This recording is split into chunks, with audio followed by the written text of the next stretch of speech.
വാണിജ്യ LPG cylinder വില വർദ്ധിപ്പിച്ചതിന് പിന്നാലെ പെട്രോൾ ഡീസൽ വില കൂട്ടാൻ സമ്മർദ്ദം ശക്തമാക്കുകയാണ് പൊതുമേഖലാ എണ്ണ കമ്പനികൾ. ഒരു ലിറ്ററിന് 5 രൂപ വരെ വർദ്ധിപ്പിക്കുമെന്ന സൂചനയുണ്ട്. അതിനിടെ വാണിജ്യ LPG സിലിണ്ടർ വില വർധന പിൻവലിക്കണമെന്നാവശ്യപ്പെട്ട് ഹോട്ടൽ ആൻഡ് റെസ്റ്റോറന്റ് അസോസിയേഷൻ കേന്ദ്ര പെട്രോളിയം മന്ത്രി ഹർദീപ് സിംഗ് പുരിക്ക് കത്തയച്ചു. പ്രവർത്തന ചെലവ് കൂടുന്നത് വൻ തിരിച്ചടിയെന്നും ഈ മാസം 6-ന് കടകൾ അടച്ചിട്ട് പ്രതിഷേധിക്കുമെന്നും ഹോട്ടൽ ഉടമകൾ. ഗ്യാസ് ഇപ്പം നമ്മൾ അതിവില കൊടുത്തിട്ടാണ് വാങ്ങുന്നത്. ഇപ്പം പൂട്ടിയുള്ള അവസ്ഥയിലേക്കാണ് പോകുന്നത്. ഇപ്പോൾ എത്രയോ ആൾക്കാരും കുറവാണ് ഗ്യാസിൻ്റെ ബുദ്ധിമുട്ടുകൊണ്ട്. അപ്പം ഞങ്ങളിത് കിട്ടിയിട്ടാണ് ഞങ്ങൾ കഴിഞ്ഞു കൂടുന്നത്. ഭയങ്കര പ്രയാസത്തിലാണ്. വലിയ പ്രതിസന്ധിയില്ല. അടുത്ത 2 മാസത്തെ ഓർഡർ എടുത്തു വെച്ചേക്കാം. ഇത് എന്ത് ചെയ്യണമെന്ന് പോലും അറിയില്ല.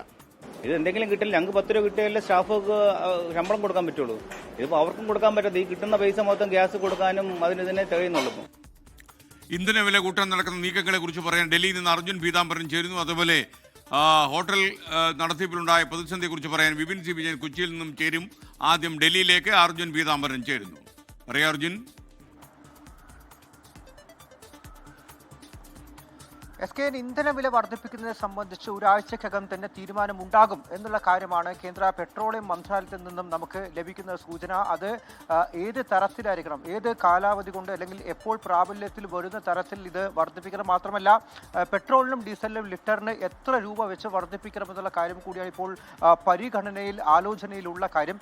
4 രൂപ മുതൽ 5 രൂപ വരെ പെട്രോളിനും ഡീസലിനും ഓരോ ലിറ്ററിന് വർദ്ധിക്കാനുള്ള സാധ്യതയാണ് ഇപ്പോൾ കാണുന്നത്. അതിനോടൊപ്പം തന്നെ ഗാർഹിക സിലിണ്ടറിനും 40 മുതൽ 50 രൂപ വരെയുള്ള വില വർധനവ് ഒരാഴ്ചക്കകം തന്നെ പ്രഖ്യാപിക്കപ്പെട്ടേക്കാം എന്നുള്ളൊരു വിവരം കൂടി ലഭിക്കുന്നുണ്ട്. കാരണം ഈ പൊതുമേഖലാ എണ്ണ കമ്പനികളെല്ലാം തന്നെ വലിയ തോതിൽ സമ്മർദ്ദം ചെലുത്തുന്നുണ്ട് സർക്കാരിന് മീതെ. പ്രത്യേകിച്ചും അവർ വലിയ ഭീമമായിട്ടുള്ള നഷ്ടത്തിലൂടെയാണ് കടന്നുപോയിക്കൊണ്ടിരിക്കുന്നത് ഈ അന്താരാഷ്ട്ര വിലയെല്ലാം തന്നെ. കാരണം ഒപ്പം തന്നെ ഇറക്കുമതി പ്രതിസന്ധിയും കൊണ്ട് തന്നെ വലിയ തോതിൽ നഷ്ടം വഹിച്ചുകൊണ്ടാണ് ഇപ്പോൾ ഈ എണ്ണ കമ്പനികളെല്ലാം മുന്നോട്ട് പോയിക്കൊണ്ടിരിക്കുന്നത് എന്നുള്ള കാര്യം ഇവർ കേന്ദ്ര സർക്കാരിനെ അറിയിച്ചു കഴിഞ്ഞിട്ടുണ്ട്. ഇതിനോടൊപ്പം മറ്റെന്തെങ്കിലും തരത്തിൽ ജനങ്ങൾക്ക് മുന്നിൽ വലിയ തോതിൽ സമ്മർദ്ദം, ഇതിന്റെ ആഘാതം വലിയ തോതിൽ ജനങ്ങൾക്ക് മേൽ വന്ന് പതിക്കാത്ത തരത്തിൽ എങ്ങനെ ഈ വില വർധനവ് കൊണ്ടുവരാം എന്നുള്ള കാര്യം കൂടി സർക്കാർ ആലോചിക്കുന്നുണ്ട്. അതായത് നേരത്തെ എക്സൈസ് തീരുവ ഒഴിവാക്കി ഈ വിലക്കയറ്റം പിടിച്ചു നിർത്തിയിരുന്നു. സമാനമായി ഏതെങ്കിലും തരത്തിൽ ഒരു ഇളവ് കൊണ്ടുവന്ന് ഈ വില വർധനവ് വലിയ തോതിലേക്ക് പോകാതെ അത് ചുരുക്കി തീർക്കാൻ സാധിക്കുമോ എന്നുള്ള കാര്യം കൂടിയാണ് ഇപ്പോഴെന്തായാലും കേന്ദ്ര സർക്കാർ ആലോചിച്ചുകൊണ്ടിരിക്കുന്നത്. എന്തായാലും വില വർധനവ് ഉണ്ടാകും, അത് അനിവാര്യമായിട്ടുള്ള കാര്യമാണെന്നുള്ള കാര്യം ഇതിനോടകം തന്നെ ഉദ്യോഗസ്ഥർ വ്യക്തമാക്കുന്നുണ്ട്. പ്രത്യേകിച്ചും ഇനിയും മുന്നോട്ട് ഈ ഒരു വില വർധനവില്ലാതെ നിലവിൽ അന്താരാഷ്ട്ര വിപണിയിലടക്കം ഇത്രത്തോളം വില വർദ്ധിച്ച സാഹചര്യത്തിൽ മുന്നോട്ട് പോകാൻ സാധിക്കില്ല എന്നുള്ള കാര്യം കൂടി പറയുന്നുണ്ട്. പക്ഷേ അത് ഏത് തരത്തിൽ ഇന്ത്യയിൽ ഇംപ്ലിമെന്റ് ചെയ്യണം എന്നുള്ള കൂടിയാലോചനകളാണ് ഇപ്പോൾ കേന്ദ്ര സർക്കാർ അതുമായി മുന്നോട്ട് പോയിക്കൊണ്ടിരിക്കുന്നത്. SK